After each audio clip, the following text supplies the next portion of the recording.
Hello and welcome to your favourite local radio station. We're here with the stars today, and what a big star we've got for you now. Jim Davidson, how are you? Is there someone else coming as well then, or is it just me? Hiya, how are you? It's good to see you again. How are you? I've been worried about you recently. Well, what's up? Well, I got a bit annoyed during that Hell's Kitchen stuff, and I thought you were very badly treated. I thought what ITV did to you was shameful, and you were actually doing what you were there to do, which was to cook. Do you want to go out with me? I'll pass on that if you don't mind. I'll try a wife first, I think. Oh, yeah, I'll try for then. Well, yeah, Hell's Kitchen wasn't quite what I thought it was going to be. I did it because Marco asked me to do it, and I thought, well, I mustn't miss a chance. I'm working with him. But then once we're all thrown into this sort of cauldron that is the Hell's Kitchen, and the producers put you under such stress that, you know, it's not about cooking, it's about arguing, and that's what they got from me, and I didn't particularly like it. I didn't like the way they were editing it, but I loved working with Marco, and although there's been pretty much a downside where probably most girls in between the ages of 18 and 22 who watch Big Brother now think that Jim Davidson's horrible. You know, I've had so many letters of support of saying what you said was not really harmful. People are just a little bit too sensitive. I think one of his big concerns was your phrasing of gay, good as you. I've thought about it an awful lot, especially thinking about this interview today, and I still can't understand how it could possibly have been offensive to anybody, including him. Yeah, I think it's like, well, do you know who leapt at that? It was little Abby, the Peter Crouch's squeeze, who said, how can you say that to him? How can you say that to him? Actually, it's a great quote, Victor Spinetti. He made it up himself, and he said that when someone was talking to him about being gay and trying to put him down because he was gay, he said, listen here, matey, you know what gay stands for? G-A-Y, good as you, and don't you forget it. And I was going to go on to quote some of the great gay people in the world that have done certain things, but of course they didn't want to know any of that. No such thing as debate. And then later on, after a few beverages, a very tired and emotional Brian bursts into this outrage. And the argument actually started because he said that he was offered over £500,000 to do his story about Big Brother. And I said, you must be off your head. And of course, that all took off. That was the end of that. And I left. And with the producers taking the moral high ground to say what you said could be deemed as offensive to people who are watching. And I said, well, don't edit it. How can you take the moral stance when you have the ability to not show it? But they chose to show it. So it's on their heads, not mine. When you went into Hell's Kitchen, did you think it would end like this? When I heard that you were going in it, I was surprised. I know what a lover of cooking you are, because the last time I interviewed you, you were cooking dinner for everybody on the team, so that didn't surprise me. But putting you in with people who don't know who you are, don't know your act, and only know what they've heard from three other people. Yeah, that's a big problem, and I'm glad you get that, because that is the big problem with me, Jim Davidson, the performer. People who don't know me, who've never seen me, have this perception of me, and no matter what I do, it won't change them. And I don't really want to go around apologising. I don't want a T-shirt with some of my best friends are black and gay and all that stuff. So Marco asked me to do it, and I said I would. Marco was very nervous about doing it, and he said he'd look after me. So that was one reason. I got back to England and told my manager, and he said, well, let's speak to and then the Hell's Kitchen people said, Marco's asked him to do it. I didn't really want to do it, so we had charged them a fortune, and they said okay. So I got paid quite a bit, as you could tell by looking at the rest of the contestants. I had all the budget, thank God. What I didn't realise is how intense the filming would be backstage. They said, we're going to film you backstage. That's okay, I don't mind that. But there was cameras everywhere. I thought someone had come in with a camera like you're doing now and with a microphone and say, how's it all going? And it was just a bit intense. And I found that those young girls, I couldn't connect with them at all. And I felt that Brian had an agenda as a reality TV star. And very quickly I started to look down my nose at them. Thought they were lesser people than me, and that's always a recipe for disaster. No one likes to see that, and I was aware of that, but I just couldn't bear these untalented people gobbing off about how talented they really were. But again, the ITV people must have known that that was what was going to happen. They also knew that you were working incredibly long days in a really intense atmosphere anyway. So there were going to be sparks, because that's what they want. Ultimately, you got them ratings, which is the sickest thing of all, that you being kicked off. They're the dream moments that they live for. But yes, of course, they would never say we can't have Jim Davidson saying that, because if they'd have edited it out, no one would have known. And no one would have been any of the wiser. So they gave up their moral high ground to keep the ratings. And the other thing, which is really annoying, is that Brian and I got on quite well. Like there was the girls' dormitory and a boys' dormitory. I said, which one are you in, Brian? Why'd you say that? Oh, no particular reason, just wondered. But there seems to be a little cult of celebrity now. There seems to be this little cult of We are nice little celebrities, although we don't do much, and we're all happy together, and we're all nice, and we're all perfect, and we're very PC, and we're very lovely, and we're photographed in Heat magazine quite a lot.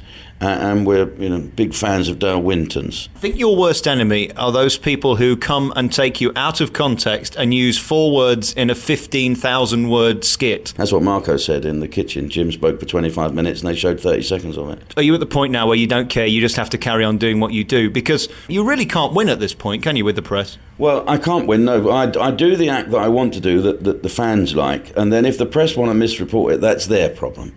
Although it does build, and it makes you annoyed and angry because you don't really have a say. And you don't want to keep going in the paper saying, I didn't say that, or I'm not racist. How many more times do we have to say that? It's just a little annoying. And I do get upset when I'm misquoted and classed as what's this one? Homophobic now this one is, isn't it? This is the new one. A lot of people do think it's crazy. So it's because it's you?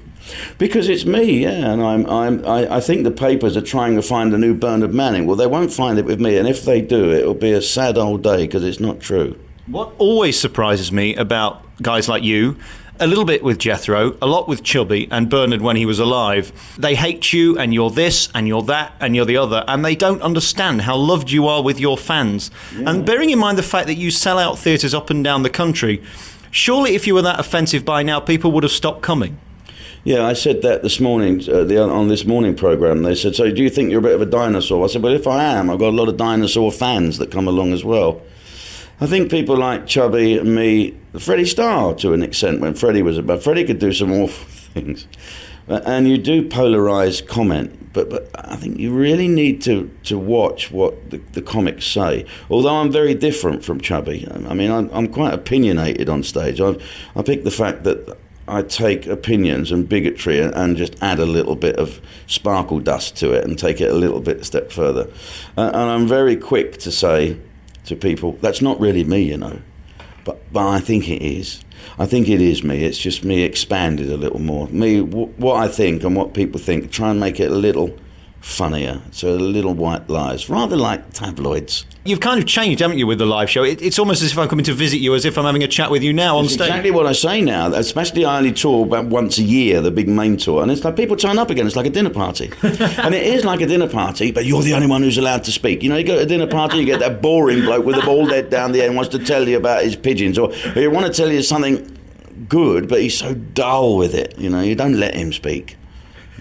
This is my dinner party, and everyone comes. We have a great time. Are you enjoying it as much as you did 20 years ago? I mean, you've been doing it a while now, haven't you? Yeah. Before it was just for fame and fortune. Now it is obviously for fortune, get the kids through school and earn some money. But I prefer myself on stage now. I'm a much classier act. Well, no, that's not the word. But the act seems to be more structured. Can I sell that to the Sun tomorrow? They'll give me 20 grand. Jim Davidson thinks he's classier than ever. Well, it's probably true. I'm the classiest I've ever been. That'll give you some idea of which gutter I was in. But I'm quite happy with the act now. I always say to comics, have a point in going on. I said to Bobby Devereaux, you can't do jokes about the Conservative Party in the same breath do them about the Labour Party. You can't snag the royal family off and then snag the government off. You can't just do jokes because they're jokes. You've got to have a point. Everyone knows that I love the royal family, so I don't do it. The support act that's on tonight, it's only the second time I've met him. And last night he said, I do these, do you do any jokes about the royal family? I don't want to clash. I said, pardon? He said, do you do any royal family jokes? I do a joke about Prince Charles. What? So although I couldn't edit him from saying what he did, I turned the speaker off and I've done it tonight. I still haven't heard his act. We'll get to the end of this tour and I will not have heard the support act. And when he comes off, he says, how was that? Great. Marvellous, I say.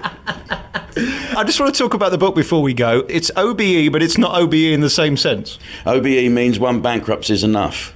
And that's what the book was about. In fact, the book started here in this very dressing room where we're talking, in the Alexandra Theatre, about 6 years ago when I started to do a tour called Vote for Jim. And I kept a diary. And I found the diary and I thought I just finished it off and put some more stuff in about Big Brother, etc. I'd only finished it 3 weeks ago. I got it to the legal department and they said, my God, don't do this. Oh, it doesn't matter, do it anyway. I didn't know, it's not even been spell checked. And I got it to the people that I registered it with my company I have in Dubai. And so there's no publisher for it in the UK. So I've printed a couple of thousand books and most of them are gone already and the tour's only a week old.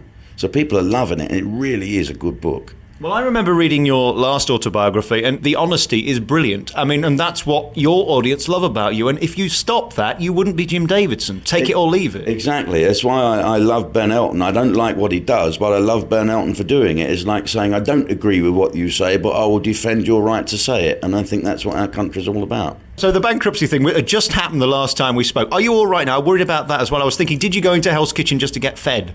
No, not quite. We didn't get fed. I lost 3 kilos in weight. The only bits of food we got were the bits of mashed potatoes that we nicked. Seriously. We finished work. There's no food. It's terrible.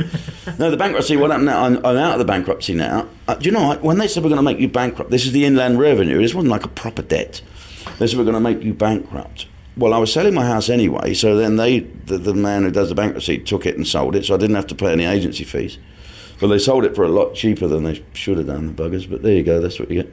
And then I sold my property in Dubai and gave that the profit of that to the tax man. So I paid everything about. I went along with the rules, and now I'm not bankrupt anymore.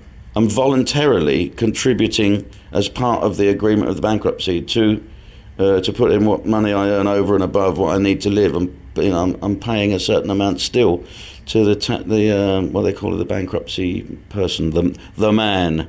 So after you've paid the warm-up tonight and paid me to be nice to you, will there be anything left? Not a lot, love. No. Now I'm going out. I'm spearmint rhino later, spending the merchandise money.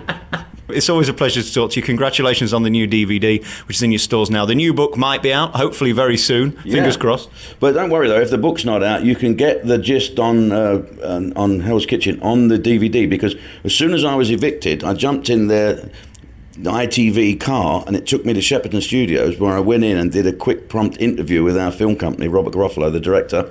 And we did a half-an-hour chat about Big Brother, and I'm just out. It was that very morning. I got the same clothes on that I was evicted in, and so it's on the DVD. I must see that myself, I think. Good luck with the tour this season, and thank you so much for talking to me again. I really appreciate it. It's a pleasure, man. I could speak to you every night. You're a great guy.